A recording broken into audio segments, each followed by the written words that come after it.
अस्सलाम वालेकुम। क्या हाल है? आई होप कि आप लोग बिल्कुल ठीक ठाक होंगे। ये चांद रात वाले दिन का व्लॉग है कि भरपूर तैयारी के बाद जल्दी जल्दी में निकले हैं माशाल्लाह। और ये तकरीबन 8-9 बजे का टाइम था और हम लोग यहाँ पहुँचे।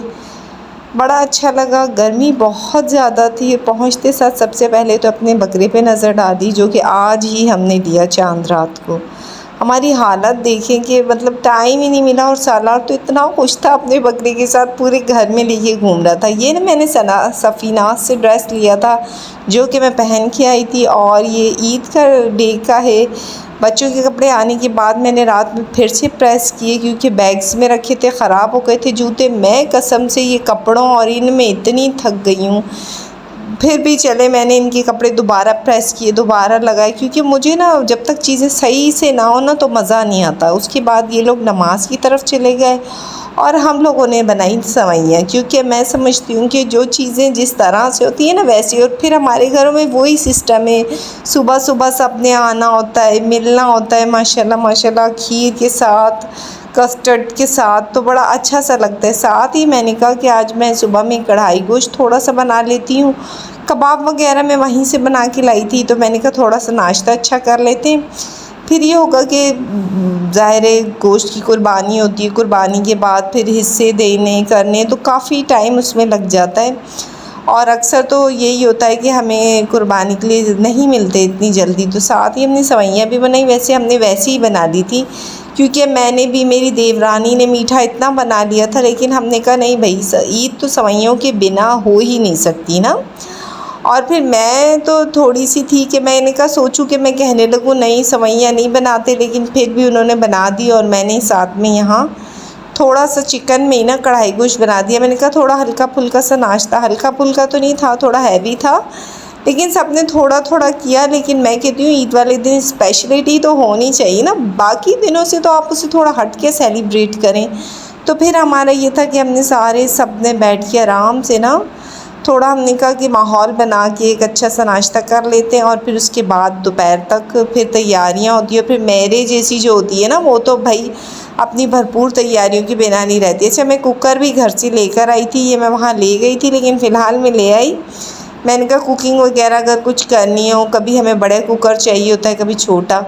अच्छा, ये आज बकरा कुर्बान होना था माशाल्लाह, ये हमारे देवर का था, और जो मेरा था वो सेकंड डे होना था, क्योंकि मसले मसाइल इतने थे। और ये जो सालार के ना अपनी दादी से बड़े थे, और ये दादियों के पीछे तो हम लोग इतनी दूर आते हैं। और वो जो मूवमेंट होते हैं ना मोहब्बत के, बस अल्लाह पाक ये मोहब्बतें कायम रखी। साथ ही मैंने थोड़े से कबाब भी फ्राई कर लिए थे, क्योंकि मुझे ना अच्छा लगता है नाश्ते में जो सुबह है ना कबाब थोड़े अच्छे लगते हैं। और सच बताऊं तो मुझे ना बीफ के पसंद है ना वो, मुझे चिकन में ही ना कबाब का जो है ना टेस्ट चिकन में ही पसंद है, क्योंकि मुझे लगता है अगर बीफ वगैरह में बनाते तो काफ़ी हैवी हो जाते हैं ना। तो साथ साथ मैंने इसको भी फ्राई किया, और मैंने सबसे कहा कि हम सब लोग साथ में बैठ के ना एहतमाम से आज नाश्ता करेंगे, क्योंकि ईद है। और मैं तो अब वही हो गई हूँ, मेहमानों की तरह आना हुआ है। तो इसी तरह से मैंने कहा चलें जी, आज हम अपने दिन को बड़ा अच्छा से सेलिब्रेट करते हैं, और थोड़ी सी ना अपने अंदर जो है ना एक्स्ट्रा पावर लाते हुए चीज़ों को अच्छे से एहतमाम के साथ सेलिब्रेट करते हैं। आई होप आप लोग भी काफ़ी अच्छी ईद को मनाते होंगे। साथ ही मुझे काफ़ी ऑयल डल गया था, लेकिन जो है ना चिकन में अगर ऑयल अलग से ट्रे में दिखे तो वो वाकई में बहुत प्यारा लगता है। और इसी तरह मैंने कबाब वगैरह भी सर्व किए। साथ हमने हल्की फुल्की चपातियाँ बना ली थी, कोई ख़ास नहीं। मैंने कहा बस हल्की फुल्की चपातियाँ, और ये मीठा जो है ना ये घर घर से आना। और ये अभी जब ये चीज़ें होती है ना मुझे अपना मैका याद आ जाता है। मैं जॉइंट फैमिली में रहती थी, मेरे काफ़ी सारा टब्बर होता था, सबके मीठे आने और सब। अच्छा, मैं कहती हूँ ना मुझे क्यों पसंद है सबके साथ रहना, मुझे इसीलिए पसंद है कि सब लोगों के साथ मिलके काफ़ी सारी चीज़ें डिफरेंट हो रही होती हैं, और सब लोगों के साथ काफ़ी अच्छा लगता है। साथ ही मैंने सवैयाँ भी थोड़ी बहुत सर्व कर दी थी, लेकिन वो मज़े की बात कि किसी ने टेस्ट भी नहीं की ना। मतलब सबको यही था कि दोपहर में कुछ अच्छा खा लेंगे, तो चलें अभी हम लोगों ने, फिर भी मैंने और देवरानी ने मिलके थोड़ा बहुत कुछ अच्छा सा एहतमाम कर लिया। और फिर हमने कहा नहीं हम सर्व करते हैं, फिर साथ में सब मिलके खाते हैं। और थोड़ा सा ना आज ये 10 बजे का आई थिंक टाइम था, अभी हम लोगों का बकरा भी कुर्बान नहीं हुआ था, साथ साथ और साथ में आम वगैरह तो माशाल्लाह माशाल्लाह आजकल बड़े भरपूर तरीके से। अच्छा, जो मैं कस्टर्ड लाई थी तो मैंने भी कहा कि मैं भी सबको दे दूं, जब मैं सब मुझे दे रहे हैं तो फिर यहाँ हमारा एक सिस्टम है ना कि सब मीठा बनाते हैं, फिर सबको सर्व करते हैं, मतलब भिजवाते हैं घरों में ख़ास तौर पर।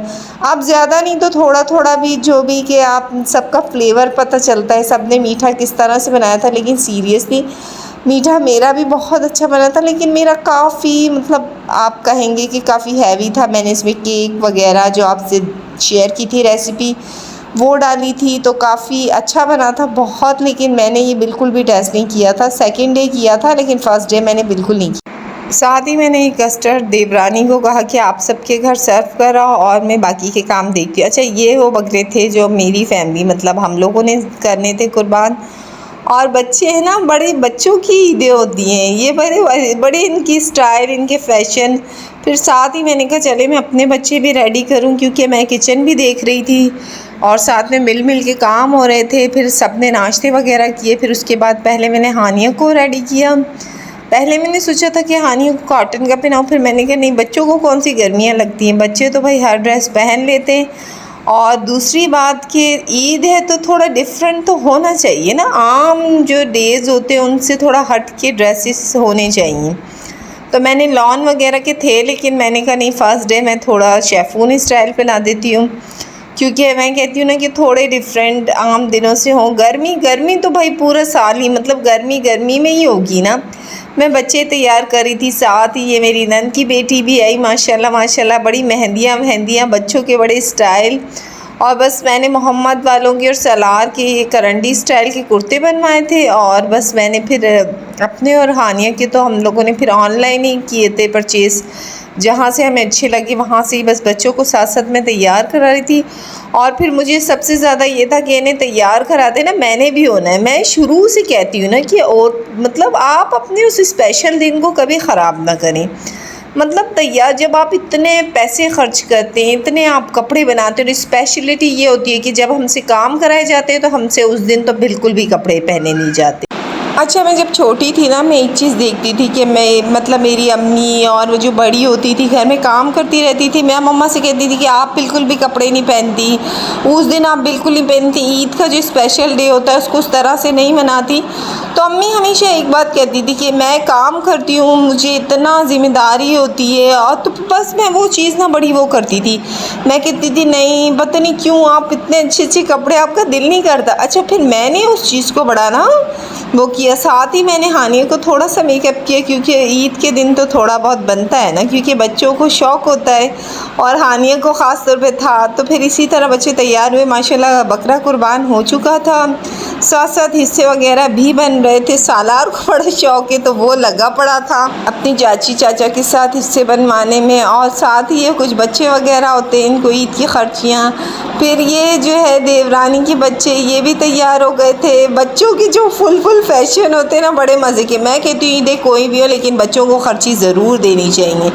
उन्हें जो है ना ईद का मज़ा बकरों से नहीं आना होता, उन्हें इन ईदियों से ही आना होता है। साथ ही मैंने भी ड्रेस पहन लिया। अच्छा, मैं क्या बता रही थी आपसे कि हाँ, अक्सर लोगों को ये होता है, नहीं जी हम तो ईद वाले दिन बिल्कुल तैयार नहीं होंगे, हमने तो काम करना है, हमने तो चूल्हों पे खड़े होना है। अच्छा, मैं माशाल्लाह माशाल्लाह मेरी शादी को काफ़ी टाइम हो गया है। मैं हमेशा, मेरी मोटिवेशन यही होती है कि गर्ल्स को हर मामले में इतना वो होना चाहिए परफेक्ट। जब आप इतने कपड़े बनवाते हैं, आप इतने कुछ करते हैं, तो आप तैयार होके भी तो कर लें ना। जब हम अक्सर देखते हैं कुकिंग चैनल्स चल रहे होते हैं इतना कुछ, तो वो भी तो फुल मेकअप्स और बेसिस के साथ आपके सामने खड़ी होती है और इतना खाना बनाना होता है। लेकिन नहीं जी। अच्छा, मैंने कपड़े तो पहन लिए थे, लेकिन सीरियसली गर्मी बहुत थी, गर्मी भी लग रही थी, ऐसा नहीं है। साथ ही भाई मेरे तो फिर फुल टशन होते हैं ना, मैंने तो बाल भी स्ट्रेट करने हैं और सारे मेकअप करने हैं। और फिर मुझे तो बहाने मिल जाते हैं ना ईद वाले दिन, तो फिर आपको कोई रोके टोकेगा नहीं, आपने अच्छे से पूरा मेकअप करना होता है।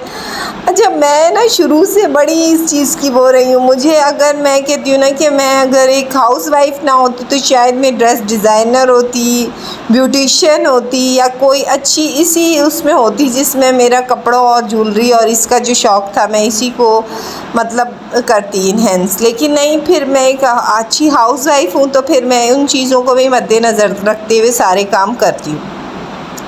अच्छा, बड़ा मुश्किल लग रहा था स्ट्रेट करते जाना, फिर छोटे से मिरर में जाके देखना। फिर ये एक वक्त में मैंने ऑनलाइन मंगवाए थे नेकलेस। मैंने कहा लॉन का ड्रेस है तो फिर नेकलेस पहनना तो बनता है। अच्छा, ये मेरा जो ड्रेस था ना, मैंने आज से मतलब 1 मंथ पहले मतलब मंगवाया था, यही सोच के मैं ईद पे पहनूंगी। और मैंने कहा जी हम भी कभी ब्रांड पहन के देखें तो ब्रांड्स के क्या हालात होते हैं। लेकिन फिर ये मैं खुद से लाई थी, ये लाई थी, इतना कुछ मुझे लाना भी पड़ता है साथ में। फिर मुझे लगा नहीं, ये पम्प्स ही अच्छे लग रहे हैं, क्योंकि जब आप लॉन्ग शर्ट्स पहनते हैं तो कोशिश किया करें कि उसके साथ ऊंची हील को वेयर करें, ताकि आपका जो भी आप पहनते हैं ना वो सामने आपकी मतलब आपकी जो शर्ट लेंथ या आपकी फ़्रॉक लेंथ ना परफेक्शन में दिखनी चाहिए। अगर आप इसी तरह से छोटी खुस्से वगैरह पहने, शॉर्ट शर्ट्स पे आप खुस्से पहने तो वो बहुत प्यारे लगते हैं। साथ ये मेरा ड्रेस था जो कि मैंने लिया था जे डॉट से, ये 2 पीस था और मैंने इसके साथ गोल्डन दुपट्टा वेयर कर लिया था। ये मेरी फ़ाइनल लुक थी। और भाई हमने जैसे ही कपड़े पहने और हमने किचन को दौड़ लगाई, क्योंकि किचन में ज़ाहिर सी बात है कुर्बानी हो गई। तो आज हमने कहा कि हमने सुबह नाश्ता भी काफ़ी मज़े का किया था, तो सोचा नहीं जी अब हम मैंने कहा कि मैं चिकन मतलब इस तरह का बनाती हूँ कि जो भी है ना सिंपल और मज़ेदार। और मैं कहती हूँ ना कि जो भी बकरे का गोश्त होता है उस पर ज़्यादा एक्सपेरिमेंट ना करें, क्योंकि ये तो अपने टेस्ट से ही मतलब अच्छे लगते हैं ना। इन पे कम मसाला रखें, कम चीज़ें रखें तो ये बड़े मज़े के रखते हैं। अच्छा, कुकर का होना तो लाजमी है ना, जब आप बकरा ईद सेलिब्रेट कर रहे हैं तो मैं कहती हूँ कुकर पे ख़र्चा कर लें, क्योंकि इसके बिना आपके गोश्त है ना बिल्कुल गलने वाले नहीं होते। साथ ही मैंने प्याज ब्राउन किया। मैंने कहा कि मैं बनाती हूँ देवरानी से, मैंने कहा कि आप जो है ना चपातियाँ वगैरह आप बना लेना। हमने मिल बांट के बड़ा काम किया। मैं हमेशा एक चीज़ भी कहती हूँ कि रिश्तों में अगर आपकी मोहब्बत होती है, रिस्पेक्ट होती है, तो आपके रिश्ते बड़े दूर तक चलते हैं, बहुत अच्छे चलते हैं। और दूसरी बात, आप में बर्दाश्त का लेवल भी होना चाहिए। सिर्फ ये नहीं कि आप 1% पे डिपेंड करते हो, दोनों तरफ से अगर आपकी अच्छी रिस्पेक्ट लेवल होता है ना तो आपके रिश्ते बहुत दूर तक चलते हैं। मैं माशाल्लाह आई हूँ, मुझे बड़ा अच्छा लग रहा है, काफ़ी चीज़ें हैं। मैं हमेशा ये भी कहती हूँ कि आप काम से कभी भी नहीं कतराते। आपको अल्लाह पाक सेहत दे, आपको अच्छी अपनी डाइट रखें, अपने आप को मेंटली रिलैक्स रखें, आप ज़िंदगी में बहुत कुछ कर सकते हैं। अच्छा, साथ में मैंने इसमें सिंपल स्पाइसेस डाले थे, ज़्यादा नहीं डाले थे, क्योंकि मैं कहती हूँ ना कि बकरी के गोश्त पे ज़्यादा एक्सपेरिमेंट बिल्कुल भी मत किए। अच्छा, मैंने वही स्पाइसेस डाले थे, धनिया पाउडर, काली मिर्ची मैं ज़रूर डालती हूँ, साथ में मैंने धनिया पाउडर, हल्दी पाउडर, कुटी हुई लाल मिर्ची, पिसी हुई लाल मिर्ची, नमक और साथ में 2-3 हरी मिर्ची डाल दी थी। मैंने इसमें टमाटर का बिल्कुल यूज़ नहीं किया, क्योंकि मुझे इस टाइप का चाहिए था कि ड्राई होना चाहिए, क्योंकि ज़ाहिर है जब पहले दिन तो भाई इसी तरह का होता है। फिर हमने कहा बाद में देखेंगे, लेकिन हमने थोड़ा पार्टी का जो था ना एहतमाम वो मैंने सेकंड डे के लिए रखा था। इंशाल्लाह वो व्लॉग भी मैं आपसे शेयर करूँगी। साथ में अदरक लहसुन का पेस्ट डाल के ना, इतना सिंपल है, आपने कुकर बंद कर लेना है और आप जाके अपने बाकी के काम करें। और माशाल्लाह ये मेरा कुकर जो था बिल्कुल, मैंने तकरीबन 20 मिनट पर इसको लगाया था। उसके बाद 20 मिनट बाद मैंने कुकर हटा के देखा तो माशाल्लाह गोश्त इतना अच्छा गल गया था, इतना कि उसके बाद सिर्फ मुझे इसे भूनना था। और भूनने के बाद ना मैंने सिर्फ इसको देखना था कि इसका ऑयल वगैरह आ गया है या कुछ। अच्छा, हमने दोपहर में सिर्फ यही किया और शाम में फिर ये था कि मेरी नंद के घर भी थोड़ी दावत वगैरह थी। और बाकी यही था कि मैंने कहा आज हम घर में सिर्फ इतना कर लेते हैं, क्योंकि जो था हम लोगों का मूड था कि सिर्फ गोश्त को इसी तरह से ना ड्राई खाएं। साथ में आम हो तो फिर तो मीठा कुछ भी हो, साथ में इस तरह मैंने इसको सर्व किया। बहुत मज़े का बना था। बस मेरे चैनल पे नए हैं ना तो लाइक एंड सब्सक्राइब भी कर दिया करें। इस तरह हमने बैठ के एसीओ में खाया, क्योंकि भाई बाहर बैठने का हाल नहीं, गर्मी ने तो उफ तौबा। और साथ में ये नंद की बेटी ने चाय। इसी तरह मेरा डे ख़त्म हुआ। अपना बहुत सारा ख्याल रखिएगा। अल्लाह हाफिज़।